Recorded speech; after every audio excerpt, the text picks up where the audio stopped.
Oi, pessoas, e aí, tudo certinho? Vamos trabalhar hoje a fisiopatologia do sistema digestório, falar um pouco sobre as doenças que acometem os órgãos que compõem esse imenso sistema, o sistema que é formado por vários órgãos e várias glândulas. Então, a partir de agora, vamos tentar trabalhar não somente a fisiopatologia, mas também conhecer, claro, alguns aspectos, relembrar de alguns aspectos fisiológicos e, obviamente, trabalhar aquilo que, de fato, se torna mais importante nesse momento da disciplina. Então, por exemplo, relembrando a fisiologia, a anatomia do sistema digestório, nós percebemos que esse sistema ele envolve uma grande quantidade de órgãos e de glândulas anexas. Então, inicialmente, o alimento ele é inserido na nossa cavidade oral, passa por todo um processo de transformação mecânica, física, e é nesse momento onde as nossas, vamos dizer assim, estruturas sensoriais, os corpúsculos sensoriais gustativos na língua, passam a transmitir os estímulos que viram impulsos, impulsos que serão percebidos como sabores, sabores de nossa predileção, enfim. Mas o mais importante é saber que esse alimento aqui da cavidade oral, ele vai ser deglutido e vai atravessar um canal esofágico, o esôfago, que apresenta uma musculatura interna importante que realiza, por exemplo, os movimentos peristálticos que obviamente, vão gerar um movimento de entrada desse alimento até o estômago, um órgão que vai iniciar a nossa digestão proteolítica, um órgão que já apresenta uma histologia bastante complexa e que apresenta também uma fisiopatologia importante, tá? Então, voltando a falar da cavidade oral, além de dentes que realizam um processo mecânico de mastigação, a deglutição, a faringe, que é uma estrutura importante também nesse processo de deglutição, até porque o alimento ele precisa fechar, através da epiglote, fechar a laringofaringe e a partir daí dar prosseguimento pelo esôfago até chegar no estômago, certo? Dando continuidade, aqui eu estou tentando destacar os principais componentes.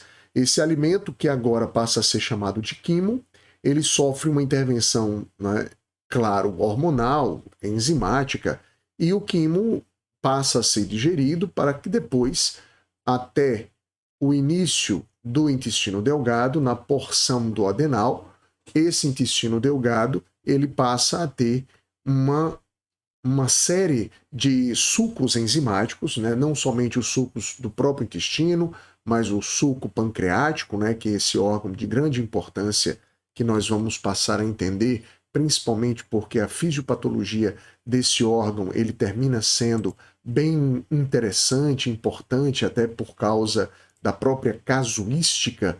No trabalho médico a gente vai ver, por exemplo, diabetes, pancreatite, que são patologias importantes, no caso da pancreatite, mais voltada à função exócrina, digestória, e no caso do diabetes, a função endócrina. E aqui no intestino delgado, na porção do adenal, na porção do jejum, do ilho, nós vamos ter, sim, o acréscimo de várias enzimas que vão tentar digerir esse material, que agora passa a ser chamado de quilo. Enquanto que no estômago você tinha o quimo, agora no intestino você tem o quilo, certo? A partir daí, há uma absorção líquida que inicia-se no intestino grosso, o intestino grosso que é o último segmento desse grande túbulo, desse grande órgão tubular chamado intestino, e no intestino grosso, a partir da válvula ileocecal, onde a gente tem a condução do alimento, do quilo, que passa agora a subir seco, colo ascendente, cólon transverso, cólon descendente, até a ampola retal e os excrementos que são eliminados pelo ânus, certo? Então, todo esse percurso ele pode apresentar, claro, alterações não somente anatômicas, mas alterações histopatológicas, fisiopatológicas que vão justamente comprometer a nossa saúde, certo? Com relação às glândulas anexas, quando a gente estuda, por exemplo, o sistema digestório, além, lá na cavidade oral, além da glândula salivar, onde a gente vai ter a produção e secreção da saliva. O próprio fígado tem uma importância crucial, justamente por causa da bile, que é uma secreção emulsificante, não é? Ele emulsiona as gorduras que serão mais facilmente digeridas pela ação das lipases. A vesícula biliar, que é um órgão que apresenta-se logo abaixo, né, subjacente ao fígado, onde lá nós armazenamos a bile, que é produzida pelos hepatócitos, e a partir daí, né, não somente bile, mas também a secreção pancreática, que vai justamente compor, junto com o quilo, todo esse ambiente de digestão. Né? Então, a fisiologia do sistema digestório é bastante complexa, porque você vê que envolve não somente órgãos que compõem um grande trajeto, né, desde a boca até o ânus, até o orifício anal, então um grande trajeto cheio de alterações, de possíveis mudanças, né, relacionadas não somente aos aspectos anatômicos, mas histológicos, fisiológicos, enfim. Então a gente precisa ter uma atenção redobrada com relação a esse sistema. E, obviamente, todas as glândulas anexas que vão compor o nosso aparelho digestório, o sistema digestório. Dando continuidade, agora falando um pouco mais sobre a fisiopatologia, eu vou ajustar aqui a posição da minha câmera para a gente ter uma noção, né, mais apurada dos destaques, né, que eu relacionei aqui com relação à fisiopatologia do esôfago inicialmente, já que a gente passa, né, a deglutir esse alimento e a partir de todo um trajeto tubular esofágico, né, onde a gente percebe que histologicamente o esôfago ele apresenta de dentro para fora várias túnicas, né, a túnica mucosa, a túnica submucosa, a túnica muscular e a túnica adventicial.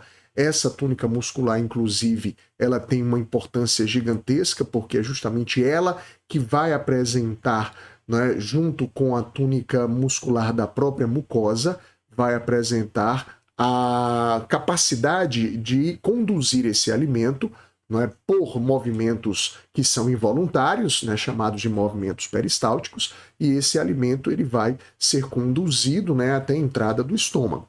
Não há processos de digestão do esôfago, mas sim essa condução ela precisa ser, obviamente, ela precisa manter o seu trajeto. O alimento ele tem que passar do esôfago para o estômago e não ao contrário. E é justamente dentro dessa perspectiva, quando há uma regurgitação desse alimento, né, esôfago voltando à cavidade oral, que nós vamos trabalhar alguns dos principais aspectos fisiopatológicos.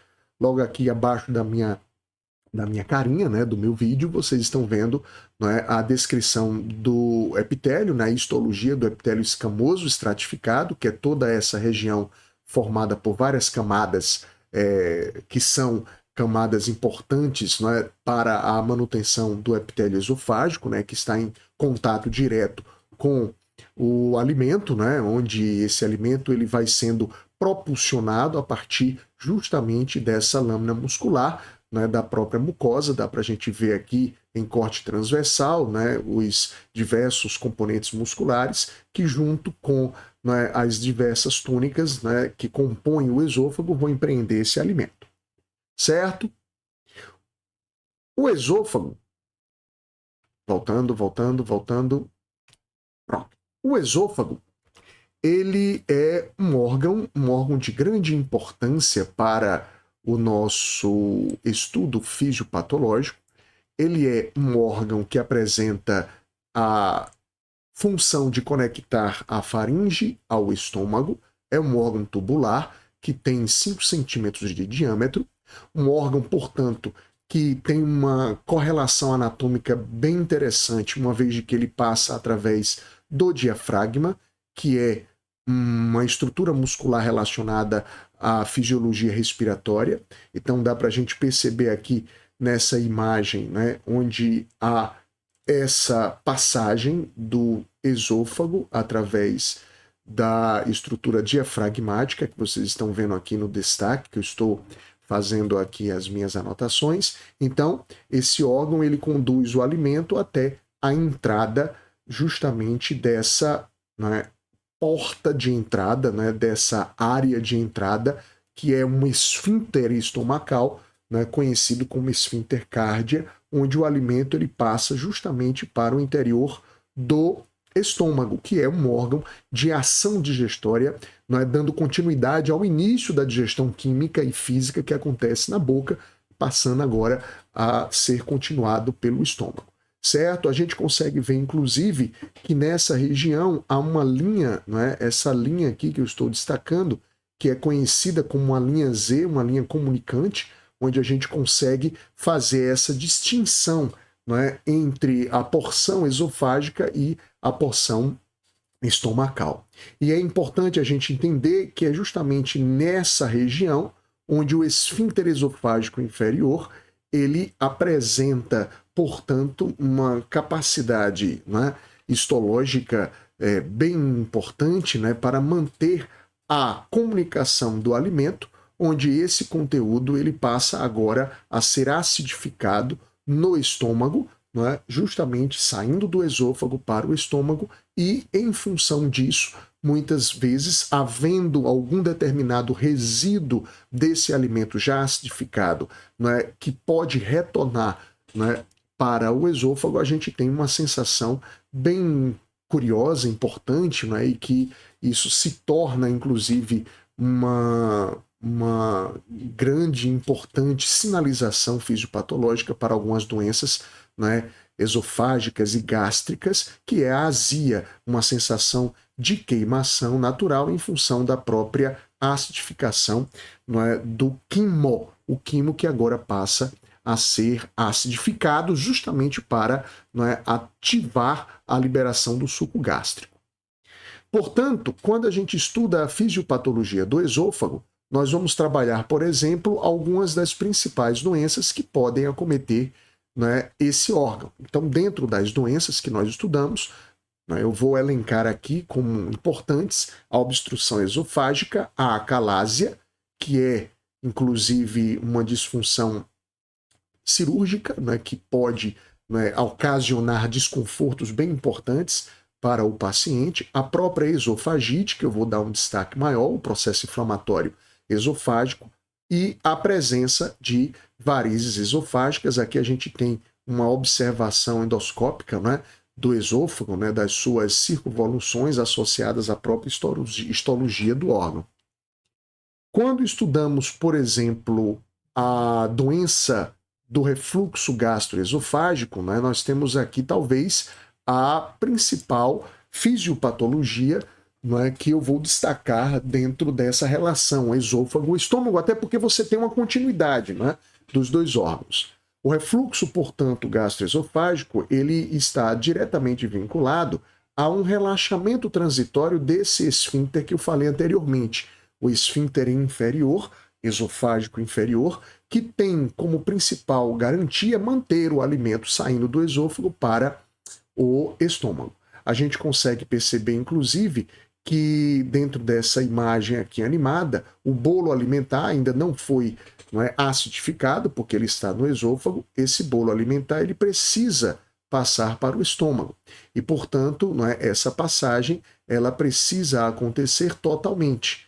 No momento que você tem alguma determinada, não é, por exemplo, uma passagem incompleta em função de alguma determinada vazão, não é, que retrocede, que mantém-se no esôfago, então os sinais clínicos mais perceptíveis são justamente a azia, que é uma sensação de queimor em função justamente da acidez daquela porção do quimo que já se encontra, por exemplo, no estômago, a disfagia, que é uma importante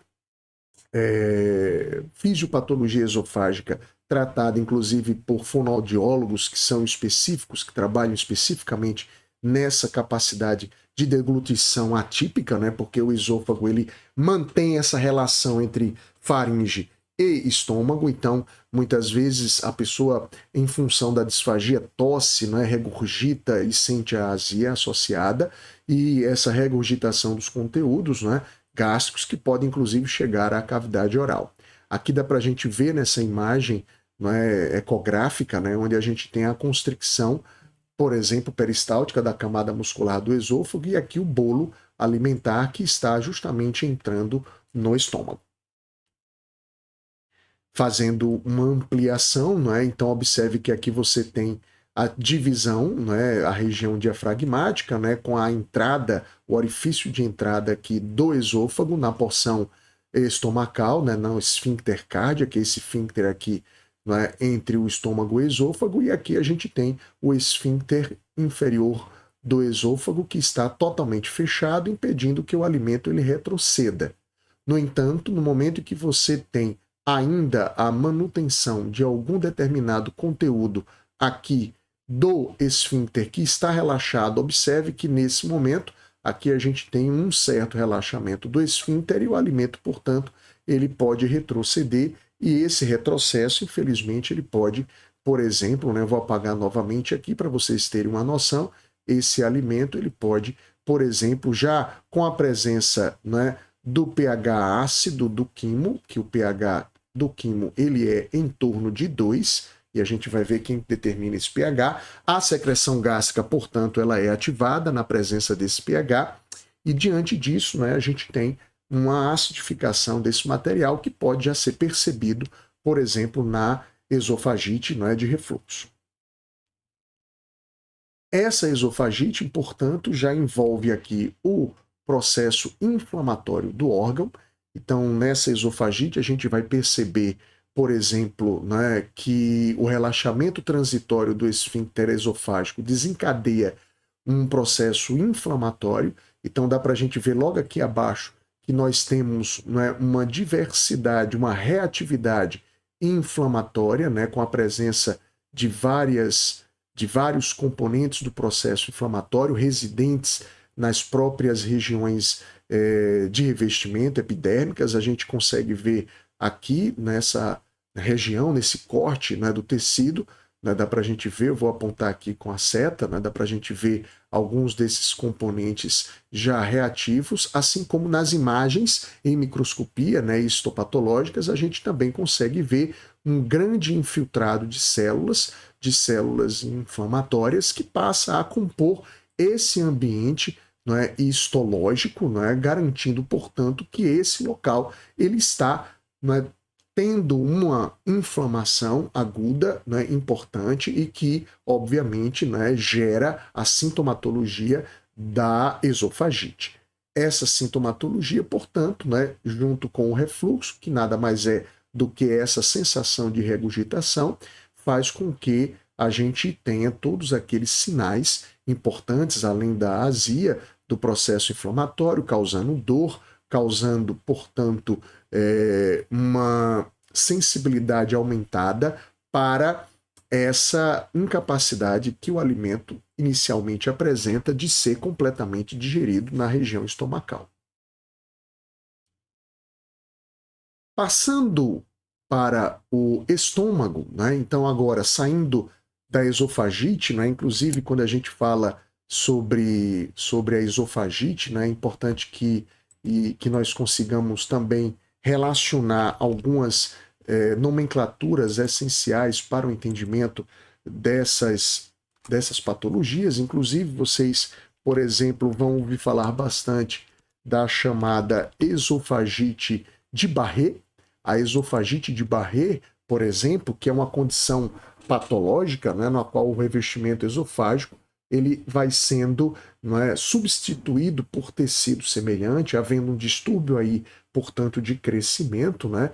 E essa substituição, obviamente, caracteriza um anúncio, um prenúncio, né, de uma possibilidade de risco, por exemplo, de desenvolvimento neoplásico. Então, não é, a esofagite é o processo inflamatório que está vinculado, por exemplo, ao refluxo esofágico, pode estar relacionado à acalásia, né? A acalásia que eu citei inicialmente, que já é uma disfunção importante, né, do esôfago e que tem outros acometimentos, né, uma vez de que a acalásia está mais vinculada às dificuldades, aos distúrbios de contrações, né, do próprio peristaltismo.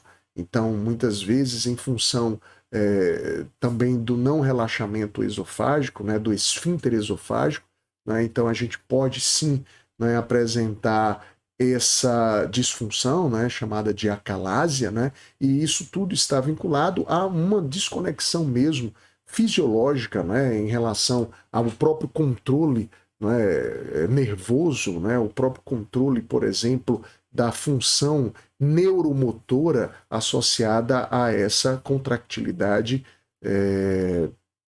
dos movimentos peristálticos, né? Então, a acalásia, que já é um distúrbio específico, que tem um tratamento específico a partir do seu diagnóstico, que apresenta, né, alguns aspectos sintomatológicos importantes, e a esofagite, né, de Barré, uma esofagite que já se caracteriza por uma modificação neoplásica, né? Assim como a esofagite de refluxo, né, que também tem como característica principal o processo inflamatório e esse relaxamento do esfíncter, causando, portanto, essa regurgitação, né, e aquela sensação ácida do bolo alimentar, que era para estar no estômago e está voltando para a boca. Passando das doenças esofágicas, entramos aqui na fisiopatologia do estômago. Dá para a gente ver aí um pouco da anatomia do estômago, né? Um órgão importante que apresenta uma região chamada de fundo gástrico. Aqui você tem o esfíncter cárdia, né? Aqui a gente já falamos do esôfago, né? E o seu esfíncter esofágico inferior. O esfíncter cárdia, que de fato é a porta de entrada do estômago. Aqui o corpo gástrico, né? E mais adiante a gente vai ver a região do esfíncter pilórico, dando já início, né, ao segmento do duodeno, né, do primeiro segmento do intestino delgado.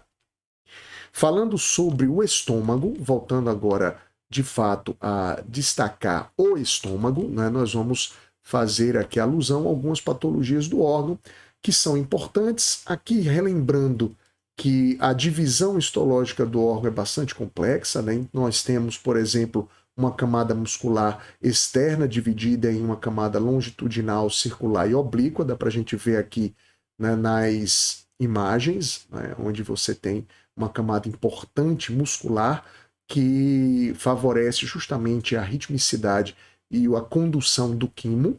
A gente consegue ver, inclusive, aqui, por exemplo, a presença das pregas da mucosa, né? Todas essas regiões aqui formadas pelas pregas. Aqui a gente consegue ver o esfíncter pilórico, né? A região do piloro, né? Que é uma região já, né, final da já continuidade do quimo para a porção do duodenal.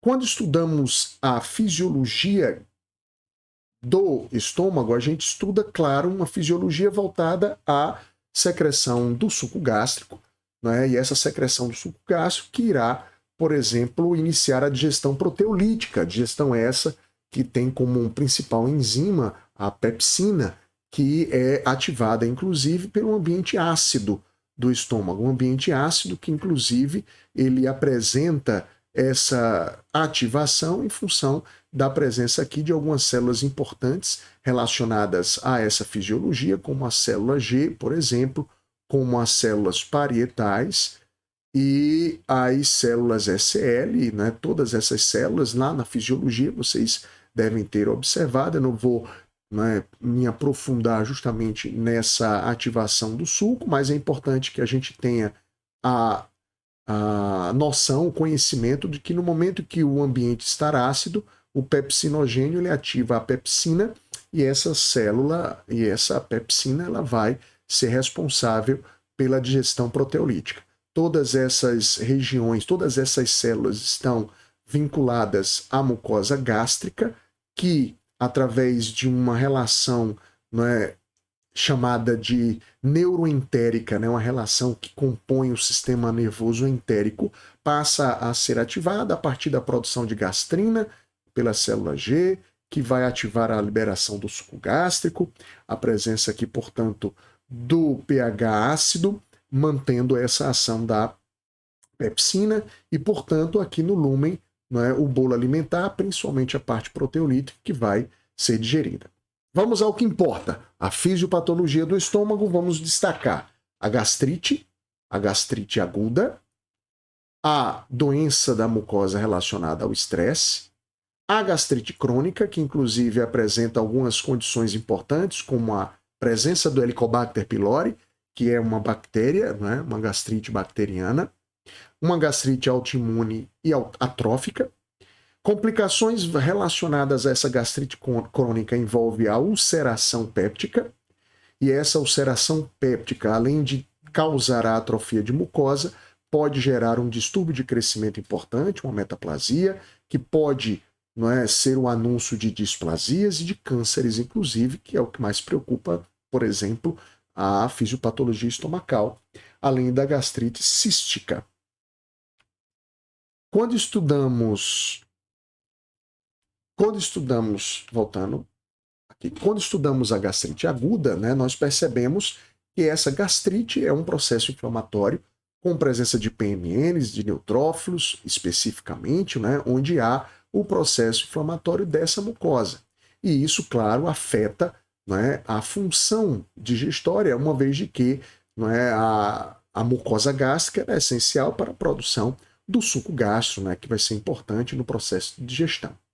Certo? Aqui nós temos os fatores, por exemplo, na mucosa normal, os fatores protetores dessa mucosa, como a secreção mucosa da superfície, a secreção de bicarbonato no muco, o fluxo, né, sanguíneo da mucosa, enfim, da própria submucosa. Normalmente, né, a gente vai apresentar um conjunto de secreções que vai manter essa mucosa gástrica ativada no momento em que você tiver o pH ácido.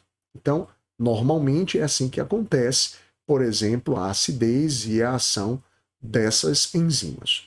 No momento que você tem a lesão, essa lesão causada por exemplo, Helicobacter pylori ou por algumas toxinas, o próprio tabagismo, o álcool, anti-inflamatórios não esteroides, né, que podem gerar, né, abrasões do próprio tecido, reduzindo, portanto, aqui a mucosa, né, a ação da mucosa, causando um efeito inflamatório da própria região. Aqui dá para a gente ver a presença dessas células, provocando, inclusive, com o passar do tempo, né, a ulceração, que é a destruição, né, das camadas histológicas, com predomínio, inclusive, do processo inflamatório aqui já mais grave, mais crônico, né, onde a gente percebe, inclusive, a formação de tecido de granulação e fibrose.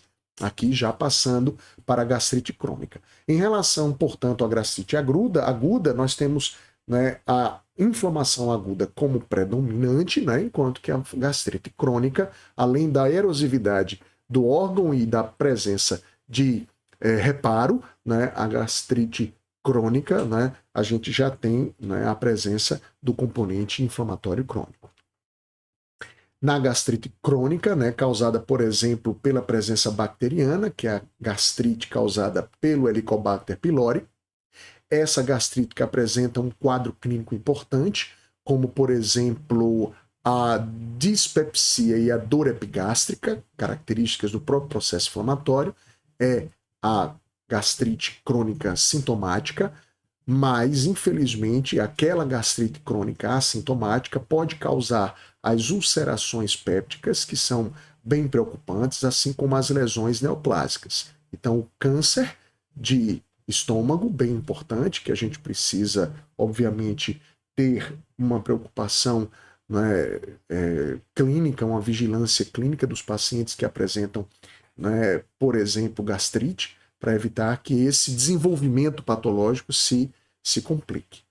Com relação, portanto, à epidemiologia, só para a gente ter uma noção, a prevalência dessa infecção é menor que 30% em países desenvolvidos e é bem importante, veja, é bem importante em países subdesenvolvidos, provavelmente em função de algumas circunstâncias, não é, epidemiológicas, nutricionais, ambientais, não é, que vão propiciar, por exemplo, a própria manutenção da bactéria, né, no organismo humano, uma vez que nós somos reservatórios, por exemplo, desse tipo bacteriano, certo?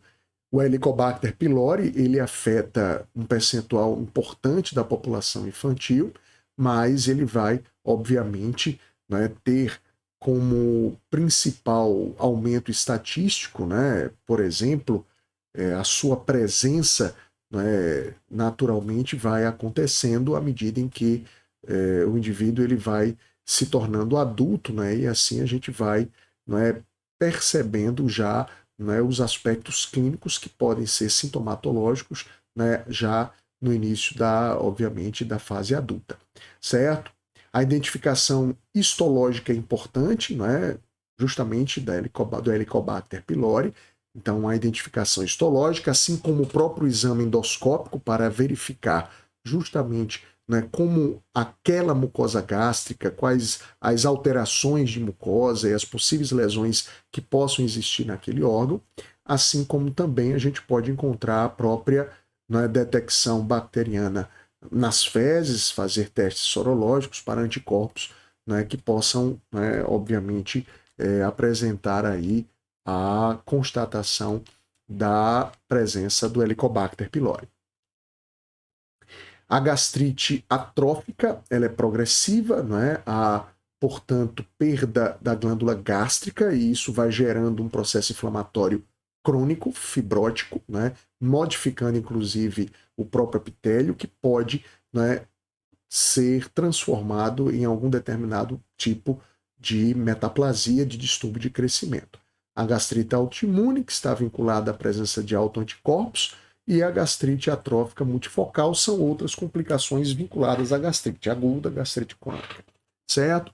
Aqui eu mostro o endoscópio, só para vocês terem uma noção, o exame invasivo que vai justamente avaliar toda essa função gástrica através da presença de imagens, de vídeos que vão, obviamente, identificar aí alterações importantes do estômago.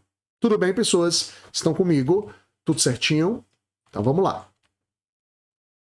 Aqui, nessa imagem, dá para a gente ver naturalmente algumas dessas erupções que podem gerar abrasão do tecido, com inclusive ulceração do tecido, e essa ulceração é bem importante, porque observe que você causa aqui uma destruição dos componentes histológicos, e essa erosão gástrica, por exemplo, aqui nessa imagem real de uma úlcera perfurada, pode sim acometer uma sintomatologia mais dolorosa, com uma necessidade de tratamento mais efetivo, e, portanto, a gastrite nesse momento ela precisa ter um real, vamos dizer assim, uma real ação médica, de terapêutica, para evitar que esses distúrbios histológicos possam gerar, por exemplo, metaplasias, displasias e cânceres, que é o que a gente não quer.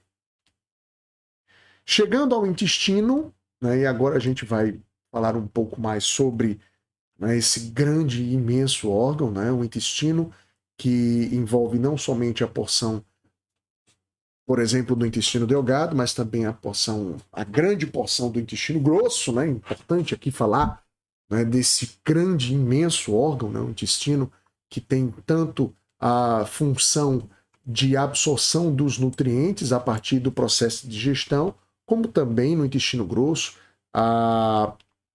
por exemplo, a importância de formar as fezes, absorver água, e, portanto, é um órgão que a gente pode, inclusive, dar uma ênfase dentro do tubo digestório, um órgão que tem uma importância absurda. Para vocês terem uma ideia, nós temos um órgão que é tubular, que apresenta um comprimento variado entre 3 e 7 metros, onde a gente tem um diâmetro aí de 4 a 5 centímetros, compondo, portanto, uma estrutura que é bastante complexa, que para caber, inclusive, no próprio ambiente abdominal, se faz necessário que você tenha toda uma cavidade praticamente trabalhada ao longo da evolução para guarnecer esse órgão.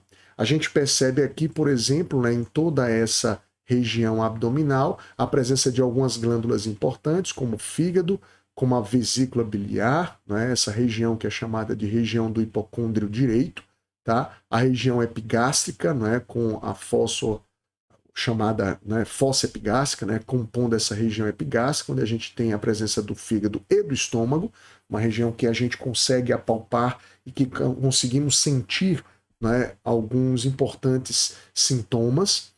né, a região lateral direita, onde a gente tem aqui, por exemplo, o colo ascendente do intestino grosso, palpável, a região inguinal direita, aqui onde a gente vai observar a presença, né, de uma estrutura importante, que é o apêndice vermiforme. Quando eu digo importante, por toda a sua história, né, de processos inflamatórios associados, mas que pode ser um órgão vestigial, é um órgão que pode ser retirado, né, se por algum motivo ele sofra um processo inflamatório, né, com exudação purulenta, que pode ser inclusive muito grave, né, gerar sepse, inclusive gerar risco de morte.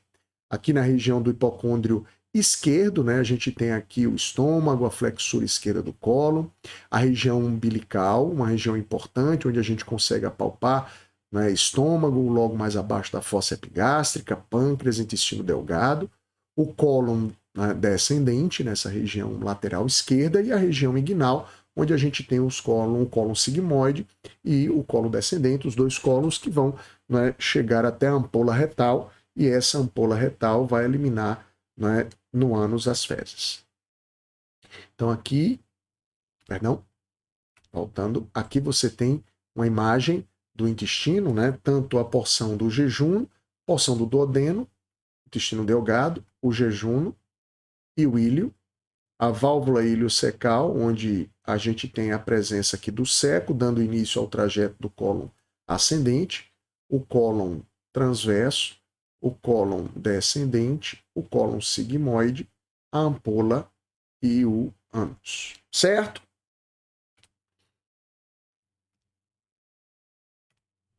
Bom, continuando, né, quando a gente estuda a histologia do intestino, a gente percebe que histologicamente nós temos diferenças, né, microscópicas e macroscópicas. Por exemplo, quando a gente olha para o duodeno, a gente percebe aqui, né, que no duodeno nós temos aqui as chamadas pregas circulares, onde nós temos todo um epitélio que é rico, inclusive, em microvilosidades, onde essas células têm um poder de absorção de nutrientes muito grande. Aqui dá para a gente ver a presença de glândulas submucosas do duodeno, né? Então, contato direto com o alimento, né? Dá para a gente ver aqui numa peça cadavérica as pregas circulares, que eu acabei de citar. Nós temos aqui já no jejuno, né, uma estrutura onde também conseguimos observar as pregas circulares com as suas vilosidades e com as microvilosidades das células.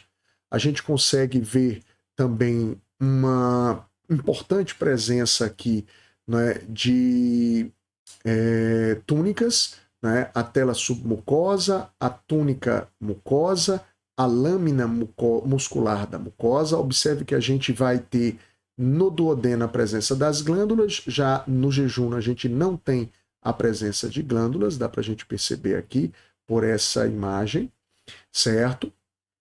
E na região do íleo também a gente consegue perceber, inclusive em destaque, os nódulos linfáticos, né, as placas de Peyer, esses nódulos linfáticos que são residentes e que têm uma função importante imunológica do órgão, certo?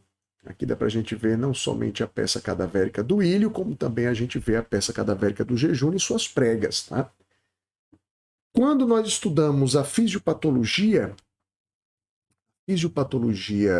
do intestino, nós vamos perceber algumas características importantes, né, dentro dessa fisiopatologia que vão apresentar uma sintomatologia, né, fundamental no estudo clínico, tá?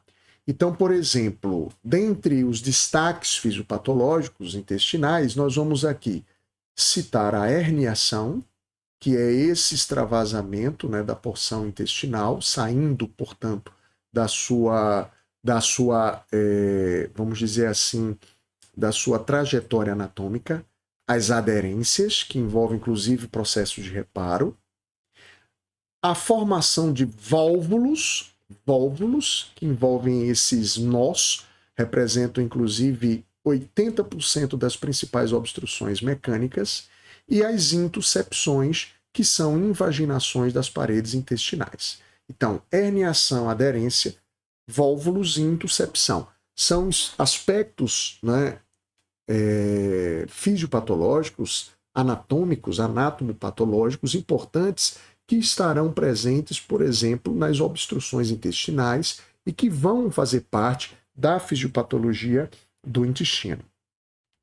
Quando nós estudamos as doenças intestinais, uma das doenças que eu vou destacar aqui é a doença intestinal isquêmica. Essa doença intestinal, ela tem uma importância grande, porque ela é isquêmica em função justamente da hipóxia. A hipóxia causa a isquemia.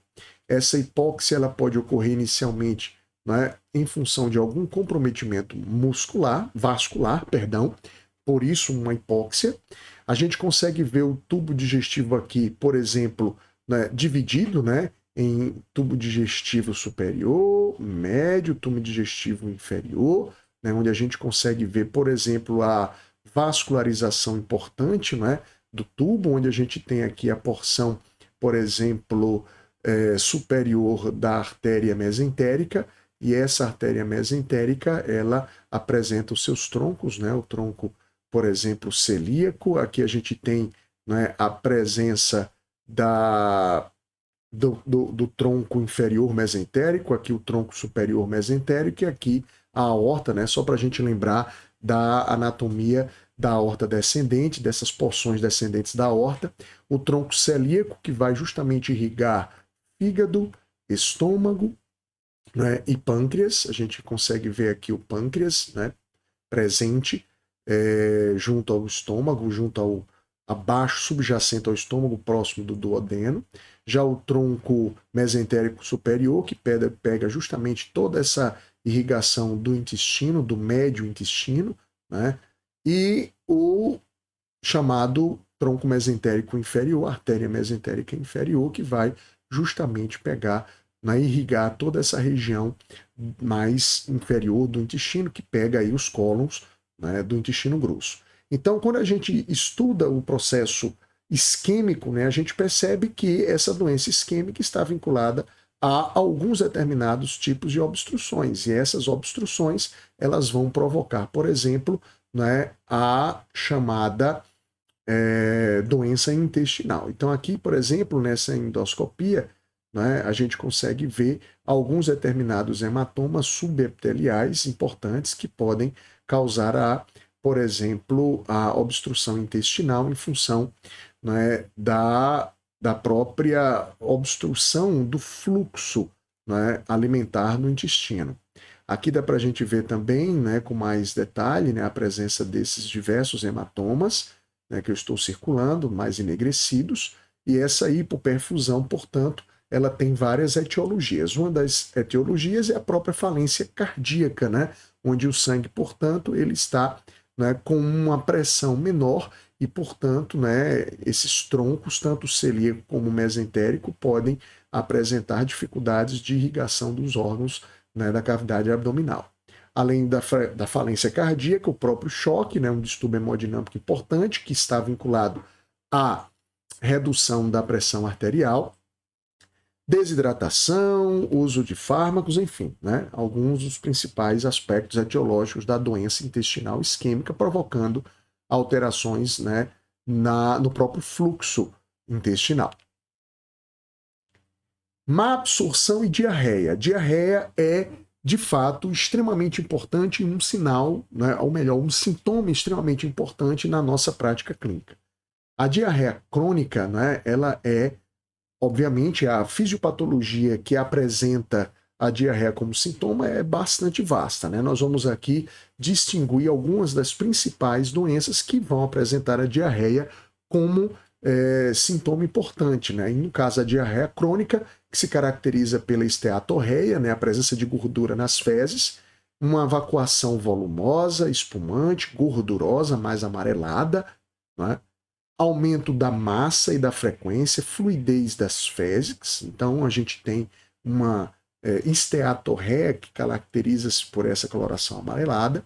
Isso pode ser causado por uma doença parasitária, como a própria cólera, né, que é justamente uma doença bacteriana, né, o chamado Vibrio colérico, que produz uma enterotoxina, e essa enterotoxina infectante ela vai ativar o transporte de sal, né, de cloreto de sódio, para o lume intestinal, provocando, portanto, né, essa mudança na osmolaridade do próprio bolo, né, do próprio quilo, né, porque a gente está falando de intestino, então se a gente está falando de intestino, nós estamos falando já de quilo.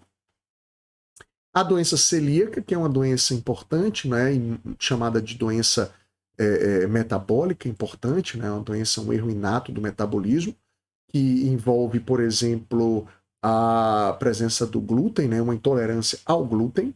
A diarreia, portanto, é causada em função dessa lesão da mucosa intestinal, né, em função da ingestão do glúten. A intolerância à lactose, a falta da lactase, que aumenta a osmolaridade do conteúdo, né, portanto, o volume líquido se une às fezes, né, formando as fezes diarreicas que são eliminadas justamente pela falta da lactase. A doença celíaca, né, que é uma doença que se caracteriza justamente pela falta, pela presença de autoanticorpos associados, né, por exemplo, a uma predisposição genética vinculada à não tolerância ao glúten, que é uma proteína encontrada no trigo. Então, portanto, a gente tem uma doença de caráter autoimune, onde nós temos a garantia de uma reação de reatividade imunológica com a presença de componentes imunológicos, como, por exemplo, as células apresentadoras de antígeno, ativando os linfócitos T, ativando os linfócitos B, produzindo autoanticorpos, né? Aqui você tem o epitélio gástrico, isso na presença, portanto, do glúten. O glúten, que é uma proteína formada, por exemplo, pela gliadina, né? Que é um dos componentes do glúten. Então, essa proteína, portanto, ela provoca essa resposta reativa imunológica, né? E em função dessa reatividade, o indivíduo ele termina tendo uma formação de diarreia crônica sempre que ingerir alimentos que contêm glúten. Portanto, como é uma doença, né, uma doença já diagnosticada precocemente, né, pelos diversos testes, né, imunopatológicos, dentre eles o teste do pezinho, que é importante, né, então pelos sintomas da diarreia crônica na infância, né, com a observação do teste do pezinho, então a gente já pode ter uma descrição dessa doença já cedo, e aí as pessoas vão ter que evitar, né, a ingestão de glúten, né, de alimentos que contenham glúten, portanto, né, ter todo um controle, uma vigilância, né, alimentar. A doença inflamatória intestinal, agora que nós vamos dar destaque, né, a essa doença inflamatória, vimos as intolerâncias, né, a doença, por exemplo, celíaca, eu falei um pouco sobre a intolerância à lactose, cólera, né, falamos sobre a isquemia, né, a doença isquêmica do intestino, e agora a gente fala sobre a doença inflamatória. Dois aspectos importantes que vão caracterizar a doença inflamatória. Crohn, a doença inflamatória de Crohn, e a colite ulcerativa ou retrocolite ulcerativa. A doença inflamatória intestinal, observe que ela acomete regiões do intestino grosso, como nesse caso aqui da colite, da retrocolite ulcerativa. E no caso da doença de Crohn, a gente já observa uma região mais difusa, né, onde os focos intestinais eles são mais difusos. Diferenças entre a doença de Crohn e a colite, né, ulcerativa. Na doença de Crohn, nós temos um predomínio da inflamação crônica granulomatosa, já que é uma doença de caráter autoimune. Já a ulcerativa, ela tem a ulceração e a exudação inflamatória como características, né, importantes. O nível de acometimento é submucoso na doença de Crohn, já é mais mucoso na colite. Lesões intercaladas, portanto mais difusas, inclusive pegando regiões mais superiores do próprio tubo digestivo, na doença de Crohn. Lesões mais contínuas na retrocolite. Áreas de acometimento, íleo, cólon, já reto e cólon esquerdo na retrocolite. Diarreia bastante comum em Crohn, também na retrocolite.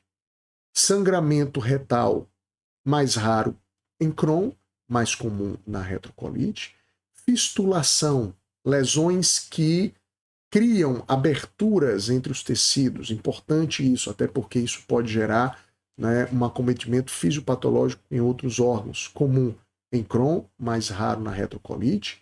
Estenoses comuns Crohn, raro na retrocolite. É óbvio que aqui nós temos um quadro com algumas características gerais, mas temos especificidades para cada doença, né? Se a gente fosse detalhar mais, né, com mais, vamos dizer assim, rigor cada doença. Abscessos perianais, comum em Crohn, mais raro na retrocolite. Incomum, câncer, incomum em Crohn e pode ser bastante comum na retrocolite. Tá? Então, um quadro comparativo importante em relação a essas doenças. Crohn é idiopático, a sua causa, está vinculada a uma disfunção autoimune, portanto, eu tenho a predisposição genética, que é importante na origem da doença de Crohn, mas é uma doença idiopática. Sintomas mais importantes do abdominal e a diarreia crônica, já que estamos falando sobre diarreia, né? Episódios febrios, perda de apetite, perda de peso. Riscos, a própria formação de abscessos, complicações intestinais envolvendo a obstrução intestinal. Risco de câncer do intestino, né, que é maior, né, entre os que têm a doença, né, o risco de câncer de intestino, mas a gente vê que na retrocolite, né, passa a ser bem maior. Então perceba que em relação à doença de Crohn, essa tabela aqui eu coloquei como incomum, mas eu posso sim ter ela em comum, mas não quer dizer que não exista. Tá? O tratamento envolve, né, terapias relacionadas à ação anti-inflamatória, claro, para aliviar os sintomas, mas por ser uma doença idiopática autoimune, não há uma cura, certo? E é importante que a gente observe que, né, Crohn, inclusive, a gente tem já um avanço dentro do estudo genético, com alguns, né, inclusive importantes, genes importantes, né, alguns polimorfismos importantes que podem estar relacionados à etiologia dessa doença. Aqui dá para a gente perceber, né, uma doença de caráter inflamatório granuloso, né, granulomatoso, recidivante, né, que pode ocorrer em episódios. Tá? Dá para a gente perceber, inclusive, regiões, né, onde há a presença de granulomas. Né? Aqui a gente tem o ilho terminal, seco, são áreas comuns onde a gente tem esse acometimento, né? A presença também de prováveis abscessos nessas regiões, principalmente submucosas. Essa imagem eu gosto bastante porque nessa imagem a gente consegue ver, por exemplo, a presença de fistulação, que é uma perfuração que pode acometer outros órgãos, e isso é bem preocupante, importante na doença de Crohn. Observe a reatividade dos linfonodos, né, reatividade inflamatória bastante presente. Os granulomas, né, que são componentes da inflamação crônica, mais uma fistulação. Observe que, em função de toda a reatividade imunológica, você termina tendo uma redução do lume intestinal, e isso caracteriza, por exemplo, a dificuldade, não é, de evacuação, né, as dores ao evacuar e, obviamente, a obstrução, né, que pode ser, obviamente, mais grave na doença de Crohn. Tudo bem, pessoas? Tranquilo? Passando agora para a gente já chegar à finalização dessa aula bastante longa, e que eu fiz, inclusive, aqui uma espécie de síntese das principais patologias, chegando aqui aos distúrbios hepáticos, biliares e pancreáticos. Vamos falar um pouco sobre alguns desses distúrbios, né, órgãos importantes aqui envolvidos, como fígado, vesícula biliar e pâncreas, que são órgãos anexos ao processo digestório. Observemos, inclusive, né, fazendo um corte, a gente percebe que o ducto biliar, que o ramo da veia porta e o ramo da artéria porta, eles vão apresentar, por exemplo, não é importante a gente entender essa relação entre o ducto biliar e os ramos, né, arterial e venoso, com relação ao fígado, às células hepáticas, para a gente compreender, por exemplo, né, como é a dinâmica fisiológica do órgão. Né? Então aqui a gente consegue ver, inclusive com um corte transversal, a presença do ducto biliar, da artéria hepática, e a gente consegue ver a veia porta aqui, que são importantes componentes da tríade, né, portal, e a gente consegue ver os hepatócitos, né, com as suas células extremamente eficientes, funcionais, né, que vão justamente, né, produzir a bile que vai sendo armazenada,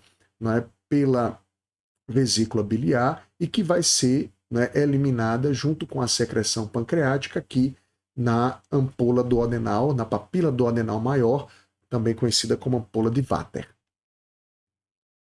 As lesões hepáticas, portanto, né, são lesões que são importantes, porque o fígado ele é um órgão central, de grande importância metabólica, um órgão que está envolvido não somente com o metabolismo lipídico, mas com o metabolismo glicêmico, envolvido com as secreções biliares, com a própria digestão, portanto, é uma glândula anexa do sistema digestório, envolvido com a própria bioenergética, um órgão que está vinculado à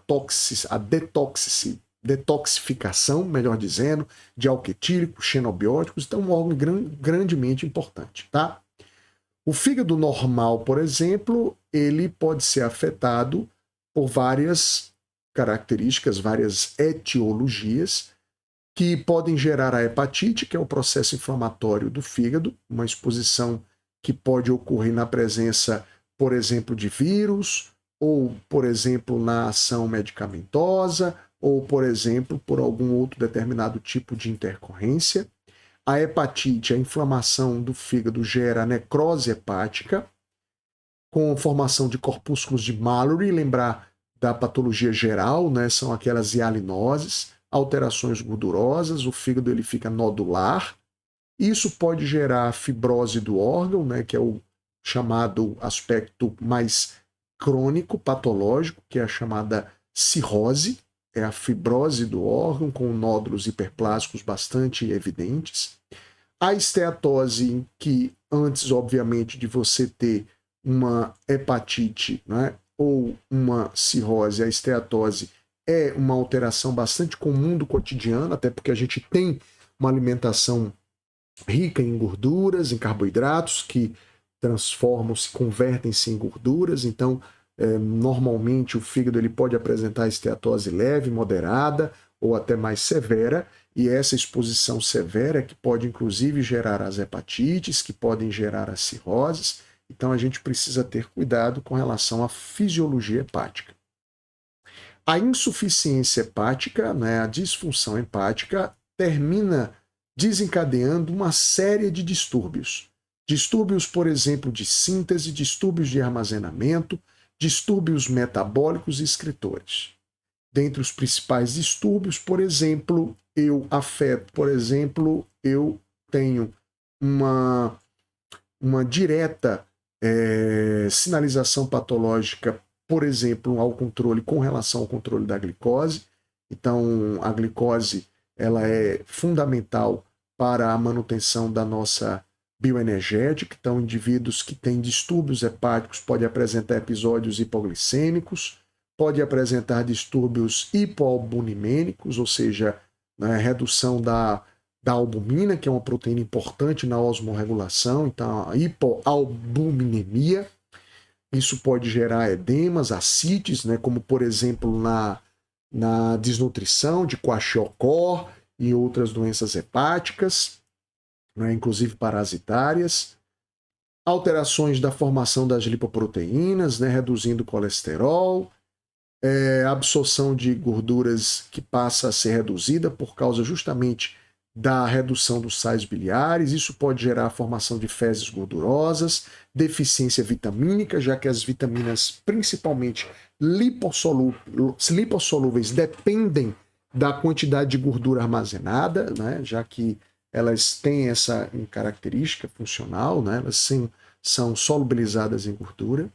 E no caso dos distúrbios metabólicos, né, excretores, né, por exemplo, distúrbios que envolvem aminoácidos, que vão afetar o ciclo da ureia, isso pode gerar encefalopatia. Distúrbios de hormônios esteroidais, como por exemplo, aumento da aldosterona, também gerando edema. Distúrbios esteroidais produzindo, por exemplo, muito andrógeno, muito estrógeno, isso pode gerar alterações nas características sexuais, ginecomastia, atrofia de testículo, irregularidades menstruais do próprio ciclo, interações e efeitos tóxicos farmacológicos, hiperbilirrubinemia, isso pode gerar icterícia, então geralmente insuficiência hepática causa icterícia, Então, são todos distúrbios vinculados às diversas funções do fígado. A esteatose, principalmente a esteatose, que é esse acúmulo lipídico, né? A esteatose que causa degeneração vacuolar, lembra? Degeneração vacuolar lipídica, é a velha conhecida gordura no fígado, que tem como principal causa a esteatose alcoólica, importante, então tem que ter cuidado com os excessos, né? Os excessos relacionados ao etilismo, né? A ingestão de muita gordura na alimentação. A patogenia, ela é uma patogenia que, obviamente, ela vai estar vinculada ao próprio ao uso, ao alimento contínuo, rico em gordura, à ingestão contínua de álcool. Então, é importante a gente entender que esse consumo alcoólico ele vai sendo aumentado ao longo do tempo e continuado, e isso vai favorecendo ao desenvolvimento da esteatose.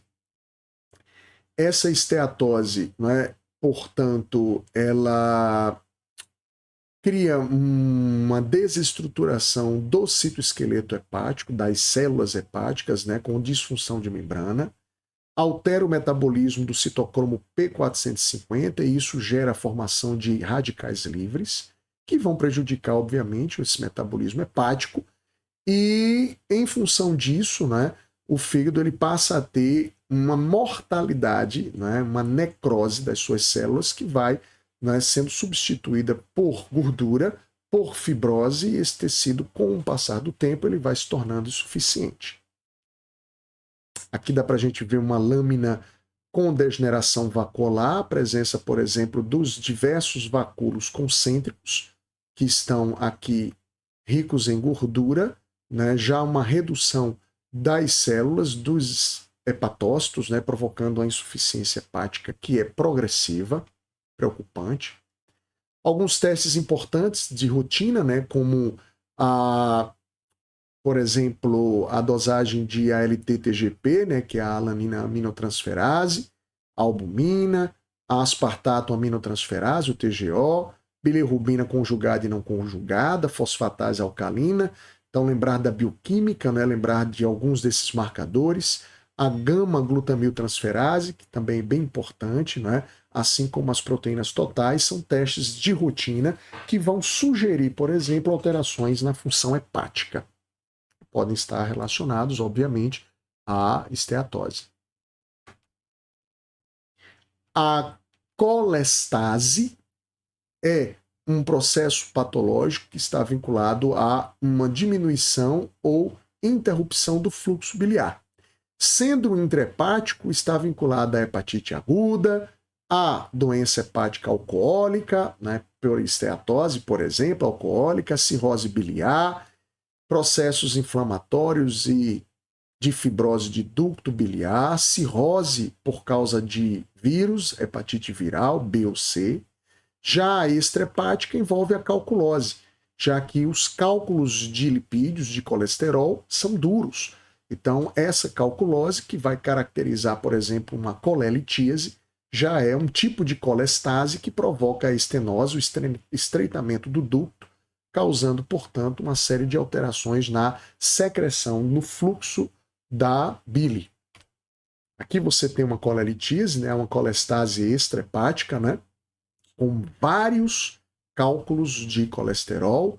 Então a gente percebe uma precipitação aí dessas biomoléculas, né? Então elas vão ficando sim, né, rígidas e vão obstruindo, claro, o fluxo. E por fim a pancreatite, um processo inflamatório importante que também está relacionado à ingestão alcoólica excessiva. A pancreatite ela vai se dividir em pancreatite aguda e crônica.